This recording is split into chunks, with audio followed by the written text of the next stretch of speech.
አምስት ስህተቶች ፈተና የምትፈተኑበት ጊዜ ውጤታችሁ ላይ ተጽዕኖ ያመጣል ወይም ጉዳት ያደርሳል። ፈተና የምትወስዱበት ጊዜ አንዳንድ ስህተቶች ውጤታችሁን ሊጎዱ ይችላሉ። እነዚህ ስህተቶች ለማስወገድ እና የተሻለ ውጤት ለማስመዝገብ እነዚህን አምስት ስህተቶችን መከላከል ያስፈልጋችኋል። ስለዚህ ይህንን ቪዲዮ እስከ መጨረሻ ካያችሁ ውጤታችሁን ፈተና ዙሪያ በጣም የተሻለ ውጤት መስራት ትችላላችሁ። ስለዚህ ከእናንተ የምጠብቀው ቪዲዮን በሚገባ እስከ መጨረሻ ማየት እና ካያችሁ በኋላ በተግባር ማዋል ብቻ። ስለዚህ አሁን የሚያሳያችሁ ፈተና ጊዜ የሚገጥሙ ቻሌንጆች ኦር ስህተቶች እና መፍትሄዎችን እንዴት መከላከል እንደምትችሉ እሱን ነው በደንብ የሚያሳያችሁ። አምስት ነጥቦች ነው የምነግራችሁ። ስለዚህ በደንብ ተከታተሉን። የመጀመሪያ ስህተት ምንድነው ከተባለ ፈተና የምትፈተኑበት ጊዜ ውጤታችሁ ላይ ጉዳት የሚያደርሰው ምንድነው ከተባለ ብዙ ተማሪ የሚሰራው ስህተት ጥያቄውን በጥንቃቄ አለማንበብ ብዙ ተማሪዎች በኩል ይታያል።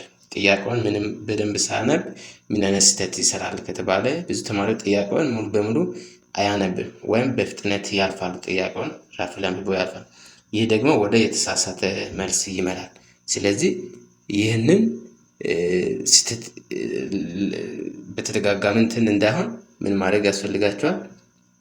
በደንብ ማንበብና ቀስ ብላችሁ መረዳት ያስፈልጋችኋል። ስለዚህ እንዴት ማስወገድ ይቻላል ከተባለ እያንዳንዱን ጥያቄ በዝግታ እና በጥንቃቄ ማንበብ ያስፈልጋችኋል።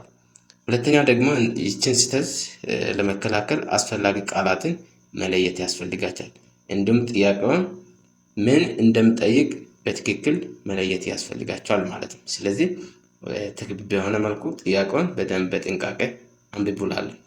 ሁለተኛው ስህተት ምንድነው ከተባለ ውጤታችሁ ላይ ችግር የሚያመጣው ፈተና የምትወስዱበት ጊዜ በማንኛውም ለበል ያላችሁ ሁለተኛው ስህተት አብዛኛው ተማሪ የሚሰራ ጊዜን በብቃት አለመጠቀም። ይህ ችግር አንድ ጥያቄ ላይ ብዙ ጊዜ ማባከን ወይም ጊዜን በእኩል አለመከፋፈል ብዙ ተማሪዎች በኩል ይታያል ማለት ነው። ለምሳሌ 60 ጥያቄ ሲኖር 120 ደቂቃ ከተሰጠ ለእያንዳንዱ ጥያቄ ቢያንስ ሁለት ጥያቄ ማለት ሁለት ደቂቃ መስጠት ወር መከፋፈል ያስፈልጋቸዋል። ስለዚህ አብዛኛው ተማሪ ይህንን ኮንሰንት ሳያደርግ ዝም ብሎ የተወሰነውን ስራ ካልደረሰ አብዛኛው ጥያቄ ይተዋል ማለት ነው። ስለዚህ ይህም ፈተና ውጤታችሁ ላይ በጣም ዝቅተኛ ውጤት እንድታመጡ ያደርጋችኋል ማለት ነው። ስለዚህ እንዴት መከላከል ይቻላል ከተባለ ይህችን ስህተት ጊዜን በብቃት አለመጠቀም ጋር የሚፈጠረውን ስህተት ለመከላከል ለእያንዳንዱ ጥያቄ ተገቢውን ጊዜ መመደብ ያስፈልጋችኋል እና አስቸጋሪ ጥያቄዎችን መዝለል። አብዛኛው ፈተና ውስጥ ቻሌንጅ የማድረግ ጥያቄ ይኖራል። ስለዚህ እንደዚህ አይነት ጥያቄ ለማሰብ ጊዜ የሚወስዳችሁ ከሆነ ያችን ጥያቄ መዝለልና ቆይታችሁ ሌላ ጥያቄ ሰራችሁ በኋላ እንደገና መመለስ ይቻላል። ስለዚህ አስቸጋሪ ጥያቄ ሲደርሱ ለማሰብ ጊዜ ወስዳችሁ ሌላ ጥያቄ መስራት ያስፈልጋችኋል። ያንን ከጨረሳችሁ በኋላ እንደገና መመለስ አስፈላጊነት ይኖራል ማለት ነው እና የተሰጠውን ጊዜ ሙሉ በሙሉ መጠቀምና ሪቫይዝ ማድረግ ከጨረሳችሁ በኋላ ጊዜውን ተጠቅማችሁ ሪቫይዝ የሰራችሁትን ስራ ሪቫይዝ ማድረግ ከጊዜ ጋር የሚገጥሙ ቻሌንጆችን በዚህ መልኩ መፍታት ወር መከላከል ትችላላችሁ። ሶስተኛው ቻሌንጅ ደግሞ ወደ ስህተት የሚያስገባው ብዙ ተማሪ የሚሰራው ስህተት ምንድነው ከተባለ ፈተና ውስጥ መልሶችን በግልጽ አለመጻፍ። ስፔሻሊ እንደዚህ አይነት ስህተቶችን የሚገጥመው ጻፍ ላይ ኦር ብላንክ ስፔስ የሚኖርበት ኦር ዲፋይን እንደዚህ አይነት ነገሮች ፈተና ላይ ሲኖር ግልጽ ሆነ ማብራሪያ አለመጻፍ ኦር ዲፋይን ሳያደርግ የተወዛገበ ነገር ማስቀመጥ እንደዚህ አይነት ቻሌንጆች ነው። ስለዚህ እንደዚህ አይነት ቻሌንጆችን ኦር ስህተቶችን እንዴት መከላከል እንችላለን? እንደዚህ አይነት ችግሮችን ቢያንስ መልሶቹን በተደራጀ መልኩ መጻፍ ያስፈልጋቸዋል። ግልጽ በሆነ መልኩ ለአስተማሪው ኦር ለሚያነብሰው ግልጽ ሀሳብ መስጠት የሚችል ጽሁፍ መጻፍ አለባችሁ እና ለጽሁፍ ጥያቄዎች አጭር መግቢያ እና ነጥቦችን ማካተት ያስፈልጋቸዋል።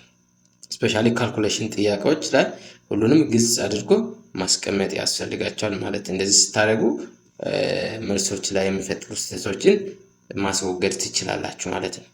አራተኛው ስህተት ደግሞ ፈተና ውስጥ ብዙ ተማሪ የሚሰራው ስህተት ደግሞ ውጤቱን ዝቅ የሚያደርግ ስህተት ምንድነው ከተባለ የተሰጠውን መመሪያ አለመከተል ኦር አለማንበብ። ስለዚህ መመሪያዎች ለምሳሌ አንድ መልስ ብቻ ይመረጡ የሚል መመሪያ ሊኖር ይችላል።